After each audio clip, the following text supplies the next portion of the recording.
Bonjour à tous, est-ce que vous m'entendez bien? C'est bon? Ok, alors je vais partager de suite mon écran. Alors,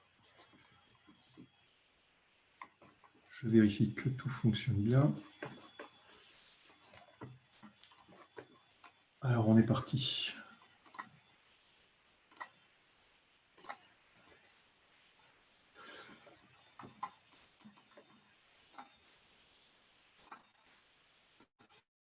Donc, bonjour à tous, je m'appelle Nicolas Fine, je suis l'un des fondateurs d'un jeu qui s'appelle Les Chroniques de Volarella. Alors, c'est un jeu que nous définissons comme étant une expérience pédagogique pour les 8-12 ans qui allie jeux vidéo et escape game. Donc, ce que je vous propose, c'est dans un premier temps de vous présenter le concept et dans un second temps, en même temps, avant de répondre aux questions que vous pourrez avoir, c'est donc de tester directement ensemble quelques fonctionnalités de notre jeu. Et donc pour cela, vous pouvez aller sur ce lien-là. Donc je vais le copier pour pouvoir, je vais essayer de le mettre dans la conversation, ou si c'est possible que Pierrick, tu puisses le mettre, le copier-coller dans la conversation de groupe. Donc, c'est un lien pour pouvoir télécharger quelques éléments de notre jeu qui vous seront utiles pour pouvoir tester le jeu tous ensemble par la suite. Donc, je vais commencer par me présenter rapidement. Donc Nicolas Fine, je suis donc un des fondateurs des Chroniques de Volarella. J'ai un parcours, somme toute, assez classique. J'ai fait bac S, je suis ingénieur diplômé de Centrale Paris. En soi, ça n'a rien à voir avec le concept en soi de notre jeu. Mais ce qui est important, en fait, c'est surtout que j'ai pendant plusieurs années travaillé avec des enfants en tant qu'animateur, aujourd'hui en tant que directeur de centres de vacances. Et donc, c'est dans ce cadre-là que j'ai pu voir comment fonctionnaient les enfants, comment on pouvait leur apprendre des choses en utilisant le jeu, et également discuter avec les parents et avec les problèmes que pouvaient rencontrer les parents, notamment en ce qui concerne l'utilisation des écrans. Moi, j'avais la chance d'être dans des structures où on n'avait aucun écran, avec aucune connexion Internet pour les enfants pendant 15 jours, mais où, du coup, les parents venaient me voir en début de session en me disant « on ne sait pas trop comment notre enfant va réagir en n'ayant pas son portable pendant 15 jours ». Et donc, c'est dans ce cadre-là, avec ces réflexions-là, sur l'apprentissage par le jeu, sur l'utilisation du physique et en même temps le fait que les écrans font partie de notre quotidien, que j'ai développé avec un ami d'enfance, les Chroniques de Volarella.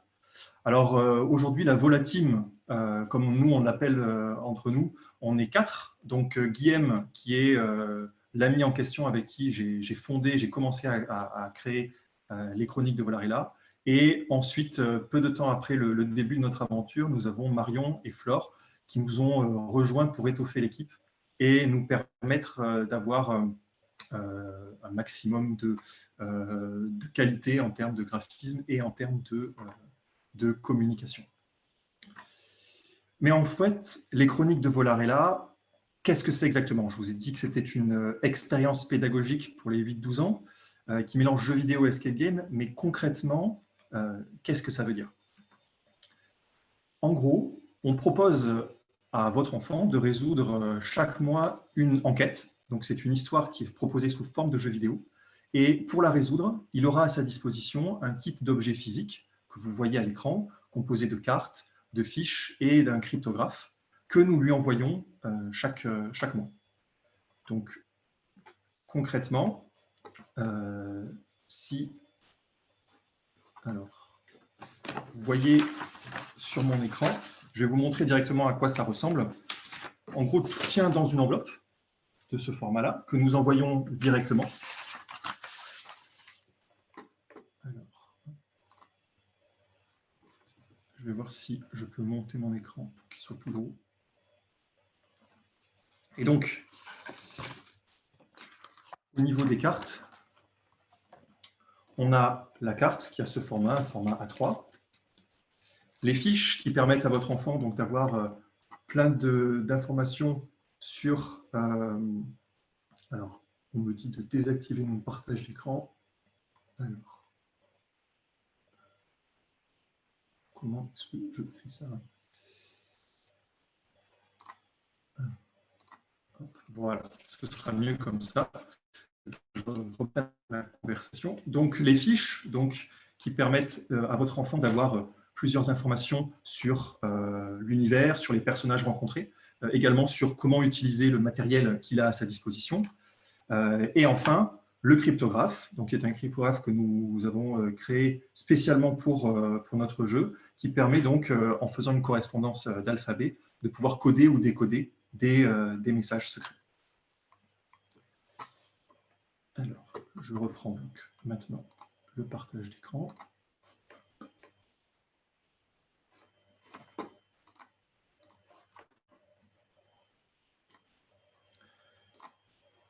Et pour aider donc votre enfant dans son aventure, nous avons une mascotte qui s'appelle Piat, qui est un mélange entre un petit renard, un dragon et un robot, qui va régulièrement, au cours de l'aventure de votre enfant, l'aiguiller si jamais il a besoin d'aide, si jamais il est perdu, pour lui donner un conseil et lui permettre de revenir sur le bon chemin pour pouvoir résoudre son enquête. Donc, concrètement, si vous commandez notre jeu sur notre site internet, via notre boutique en ligne, nous fonctionnons sous une forme d'abonnement, avec une logique d'abonnement de 3 mois, 6 mois ou 12 mois. Et donc, chaque mois, nous envoyons un courrier à votre enfant, directement à l'adresse que vous nous avez indiquée, avec tout le matériel pour pouvoir résoudre son enquête, et également une lettre qui va le plonger dans l'univers et également lui donner les accès pour pouvoir accéder à la version jeu vidéo, à la partie jeu vidéo. La partie jeu vidéo, nous avons fait le choix de la rendre disponible via navigateur pour que, peu importe que vous utilisiez une tablette, un ordinateur, un téléphone portable, ou peu importe que vous soyez sur PC ou sur Mac, normalement, c'est toujours accessible. Et donc, via l'URL qui est dans la lettre, votre enfant peut donc accéder à son enquête. Et puis, donc, du coup, c'est parti pour environ 1h30 de jeu. Alors, 1h30, mais on réfléchit nos histoires pour qu'elles puissent être découpées en 3 parties et on propose plusieurs fois au cours de l'histoire à votre enfant de faire une pause, de sauvegarder et de revenir un petit peu plus tard. Maintenant, ce que je vous propose, alors à moins qu'il y ait des questions déjà, je regarde ça de suite. Pas de questions ici. Alors, voyons voir ici. Non, pour l'instant. Donc, ce que je vous propose, c'est de tester tous ensemble.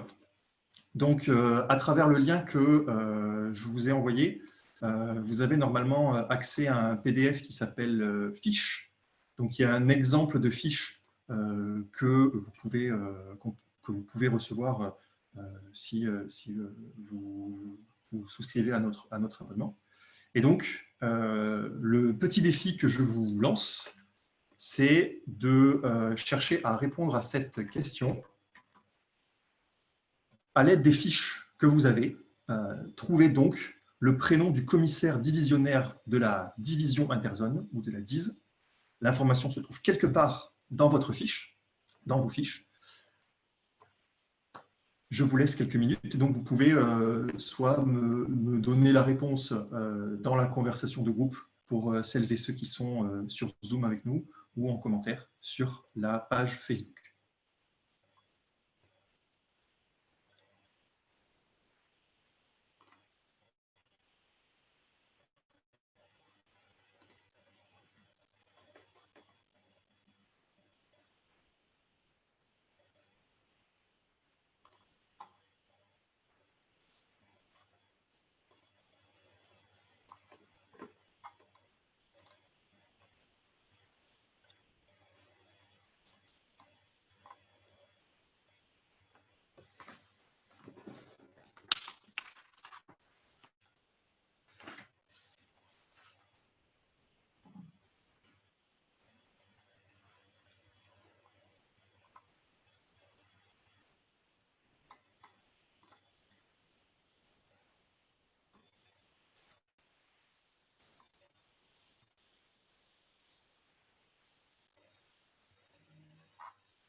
Alors, est-ce que vous arrivez à trouver?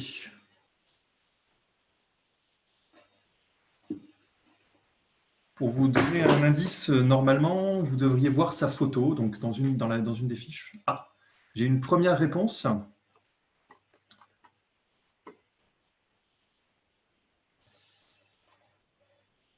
Alors, j'ai Karen qui nous propose Bastien. Est-ce que d'autres personnes ont une autre réponse? Alors, Bastien Baticor.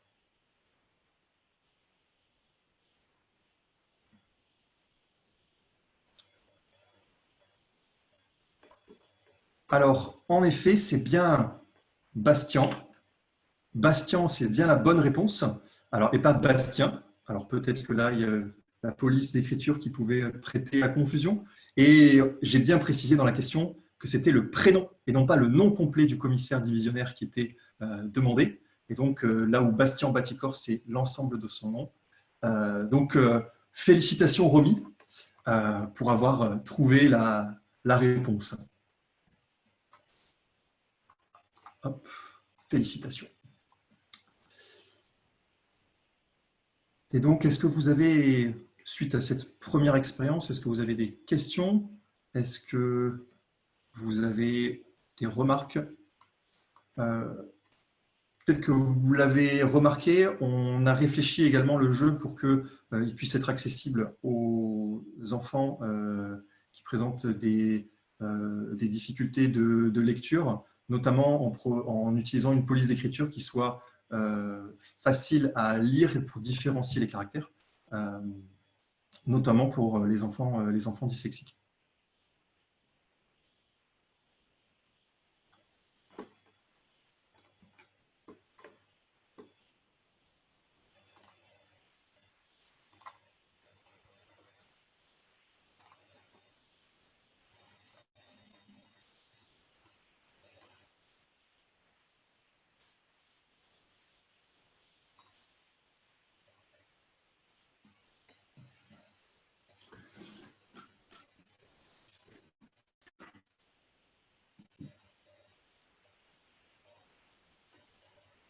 Du coup, est-ce que sur Facebook, on a des questions qui s'affichent ou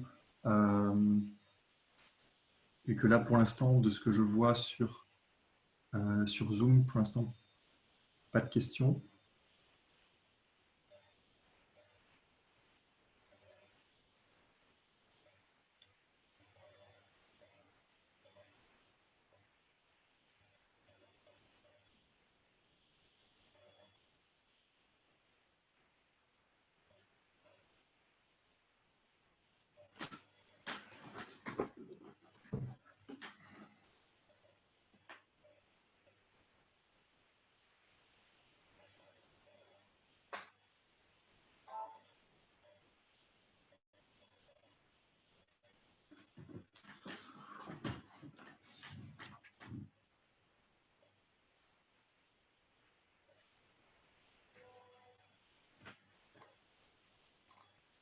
Alors, comme je le disais, nous proposons des offres sous forme d'abonnement avec les contenus pédagogiques. Très bien.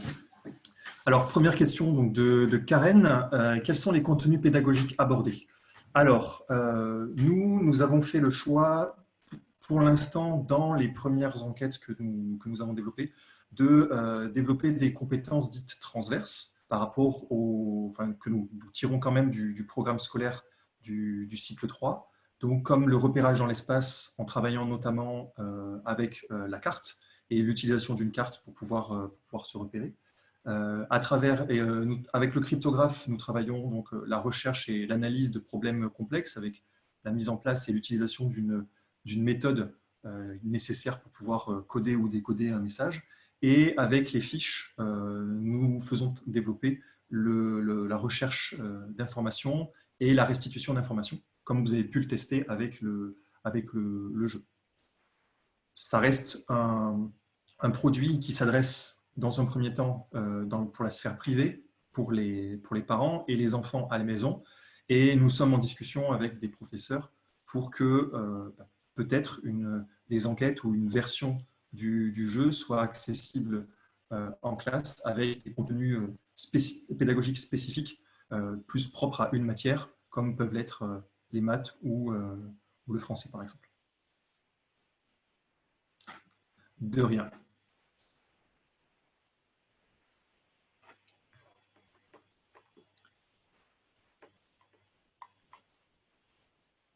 Alors, ce que je vous propose, peut-être qu'en attendant qu'il y ait d'autres questions qui puissent arriver, c'est normalement, dans le lien que vous avez pu télécharger, vous avez aussi eu un cryptographe à construire.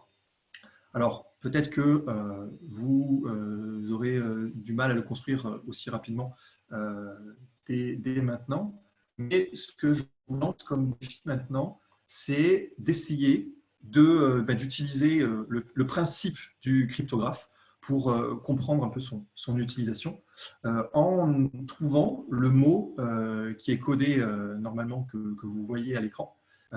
Donc, avec la clé de décodage suivante, A majuscule égale F.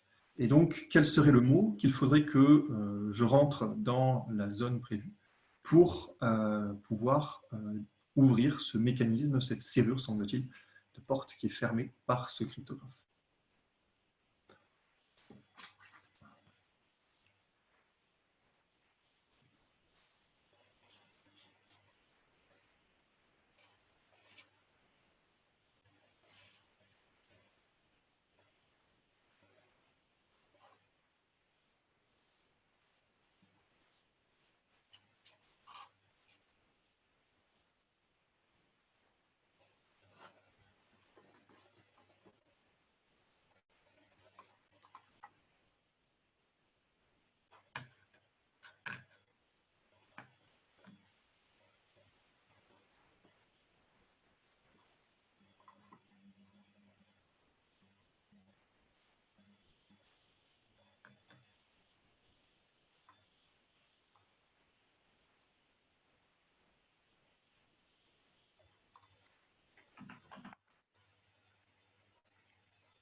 Alors, j'ai une première proposition de Maya.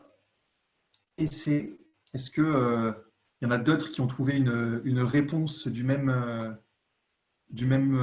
genre ou est-ce que vous êtes alors j'ai SQ de la part de Romy. Alors Romy, il y a un problème étant donné que ton mot a 4 caractères et que le mot à trouver est censé en avoir 5. Ah, et c'est. Alors en effet, ben, bravo, félicitations, vous pouvez vous applaudir. Vous avez trouvé donc la bonne réponse. Donc c'est le concept en soi peut sembler simple, mais alors je vais arrêter mon partage pour vous montrer directement sur la vidéo. Le concept de notre cryptographe fait que on peut très bien changer les anneaux, proposer d'autres anneaux. Aujourd'hui, on propose avec 2 alphabets, mais on peut très bien enlever un anneau et mettre des chiffres à la place, mettre des symboles particuliers, et qui fait qu'on peut augmenter la complexité de ce type d'énigme. Et donc là, pour les personnes qui n'avaient pas trouvé, si je je fais correspondre, alors c'est à l'envers, donc il faut inverser l'image, si je fais correspondre le A avec le petit f, quand je regarde le Z, j'ai bien un E qui apparaît. Quand je vais voir le N, ce côté-là. J'ai bien un S, S, et avec V et D, on obtient exactement la même chose. Et alors, on pourrait se dire, mais ce cryptographe, je vais le recevoir le premier mois, je ne vais jamais le réutiliser après, vu que ça correspond à la première enquête, ou l'enquête en tout cas où il y a le cryptographe. Alors, nous, on a réfléchi aussi le produit pour que on soit dans une logique de réutilisation. C'est-à-dire que le premier kit que vous recevez pour la première enquête, il y a des choses qui vont être réutilisées pour les enquêtes suivantes. Il y a également donc des éléments qu'il va falloir garder et conserver, notamment le cryptographe, notamment les cartes, parce qu'on a réfléchi également les enquêtes pour qu'il y ait un fil rouge conducteur, pour que la progression et la difficulté des enquêtes augmentent au fur et à mesure du temps, en lien avec la progression que votre enfant aura pour apprendre à se repérer, pour apprendre à utiliser les fiches ou le cryptographe. Et donc, chaque mois, donc on aura soit de nouvelles cartes, soit de nouvelles fiches, mais toujours accompagnées d'une lettre pour donner le lien vers l'enquête qui est disponible sur Navigateur.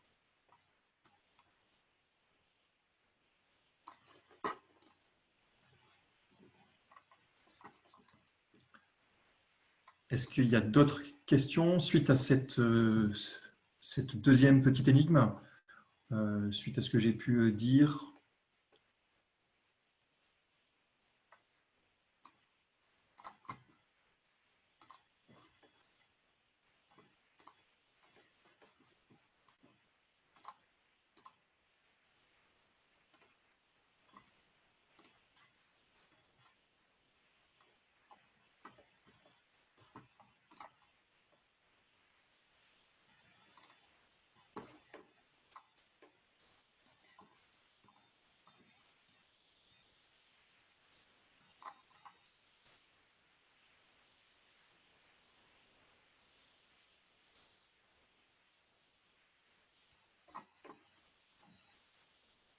Ah, alors, Lucas, tu voulais poser une question? Alors, il y a Lucas parmi les spectateurs qui a levé la main.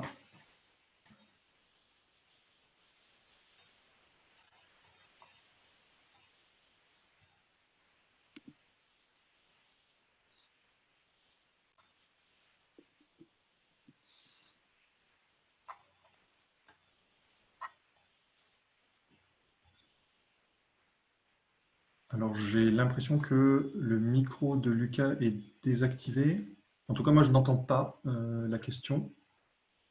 Est-ce que Lucas, tu peux écrire ta question dans Q&R sinon?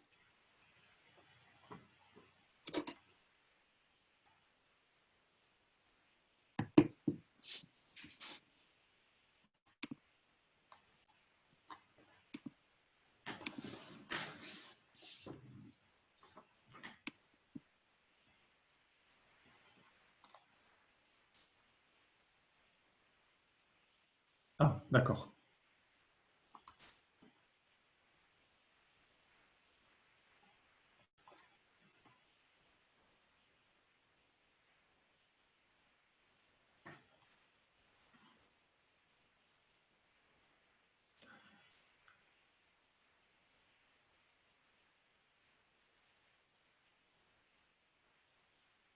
Alors, est-ce qu'on va réussir à avoir la question de Lucas?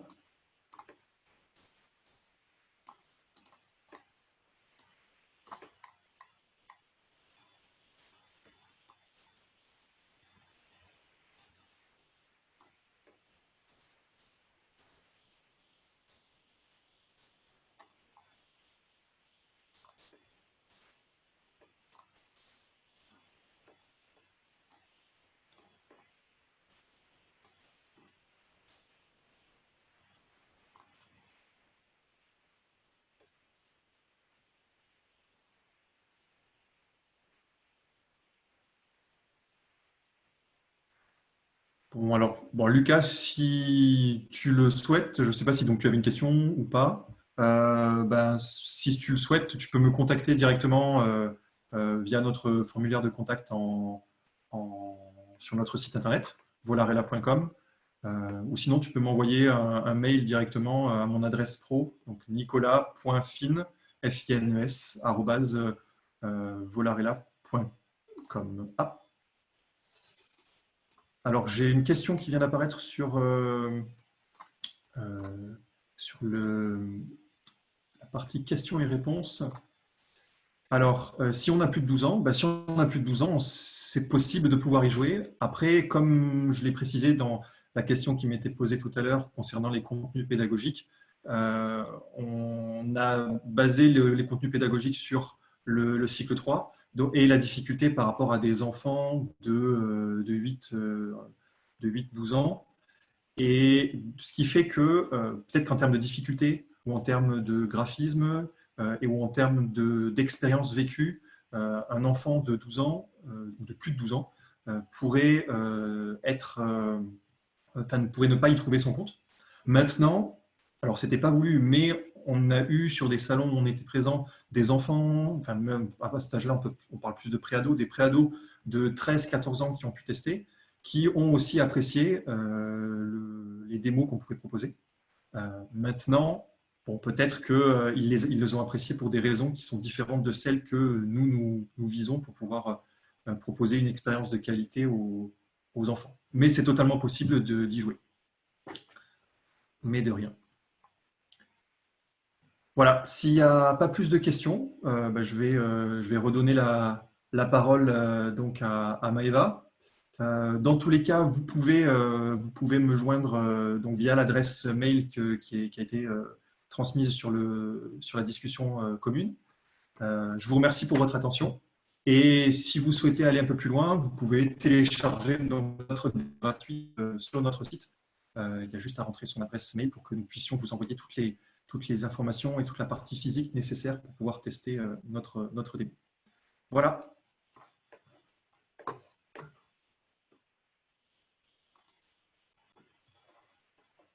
Merci à tous d'avoir participé à ce nouveau webinaire Startup for Kids. Pour rappel, on se retrouve jeudi à 16 h avec la startup Playwell pour un atelier Lego interactif. Donc, n'hésitez pas à vous inscrire si ce n'est pas encore fait. Vous pouvez y accéder directement sur notre site web ou sur notre page Facebook.